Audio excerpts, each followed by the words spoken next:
வணக்கம். தமிழ் ஃபுட் கார்னர்ல இன்னைக்கு முருங்கைக்காய் சூப் பண்ண போறோம். முருங்கைக்காயில நிறைய சத்துக்கள் இருக்கிறதுனால இந்த சூப் உடம்புக்கு ரொம்ப ரொம்ப நல்லது.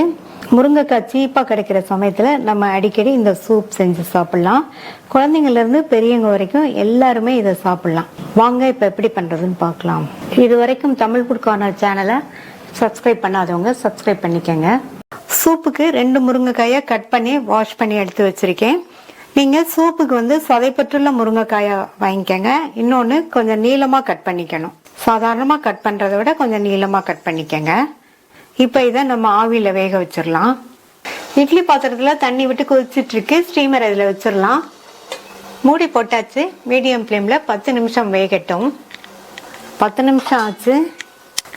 முருங்கைக்காயெல்லாம் நல்லா வெந்துருச்சு. இந்த பிளேட்டை வெளியில எடுத்து வச்சு ஆறுனதுக்கு அப்புறமா ஒவ்வொரு முருங்கைக்காயும் எடுத்து நல்லா விரிச்சிட்டு இந்த விதையோட சேர்த்து சதை பகுதியையும் இது மாதிரி எடுத்து மிக்ஸி ஜார்ல சேர்த்துடலாம். முருங்கைக்காயை நீளமா கட் பண்ணாதான் நமக்கு இந்த விதை சதை பகுதியெல்லாம் எடுக்கிறதுக்கு நல்லா ஈஸியா வரும்.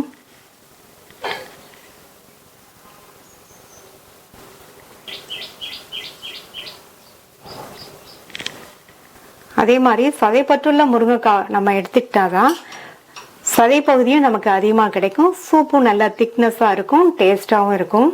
இதே மாதிரி எல்லா முருங்கைக்காயில உள்ள சதை பகுதியும் விதையையும் சேர்த்து எடுத்து மிக்ஸி ஜார்ல சேர்த்துக்கலாம்.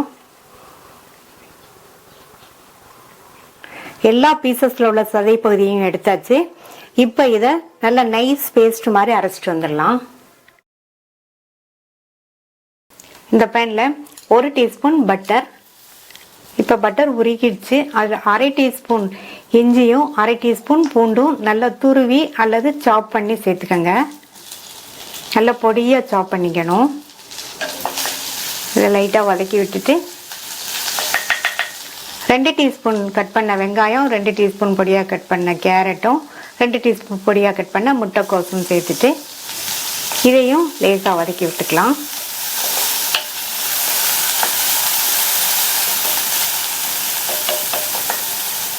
இது கூட 1/2 கப்புக்கு கொஞ்சம் கம்மியா தண்ணி சேர்த்திருக்கேன். சூப்புக்கு தேவையான அளவு உப்பு சேர்த்துட்டு நல்லா கலந்து விட்டுருங்க. இது ஒரு 5 நிமிஷத்துக்கு வேகட்டும். 5 நிமிஷம் வெந்ததுக்கு அப்புறமா அரைச்ச விழுதை சேர்த்துக்கலாம். மிக்ஸி ஜாரை கழுவி கொஞ்சமா தண்ணி சேர்த்துட்டு நல்லா இந்த மாதிரி மிக்ஸ் பண்ணி விட்டுட்டு தேவையான அளவு தண்ணி சேர்த்துக்கலாம். 2 கப் தண்ணி சேர்த்திருக்கேன். நீங்க உங்களுடைய தேவைக்கு தகுந்தபடி சேர்த்துக்கங்க. நல்லா மிக்ஸ் பண்ணி விட்டாச்சு. ஒரு கொதி வரட்டும். சூப் நல்லா கொதிக்குது. இது 5 நிமிஷத்துக்கு நல்லா கொதிக்கட்டும். 5 நிமிஷமா சூப் நல்லா கொதிச்சு பாருங்க, நல்லா திக்காய் வந்திருக்கு. இதுல மிளகுத்தூள் சேர்த்துக்கலாம். நீங்க உங்களுடைய காரத்துக்கு தகுந்தபடி சேர்த்துக்கங்க. நல்லா கலந்து விட்டுறலாம். ஹெல்தியான டேஸ்டான முருங்கைக்காய் சூப் சுட சுட ரெடி ஆயிடுச்சு. ட்ரை பண்ணி பார்த்துட்டு உங்க கமெண்ட்ஸ் சொல்லுங்க. தேங்க்யூ.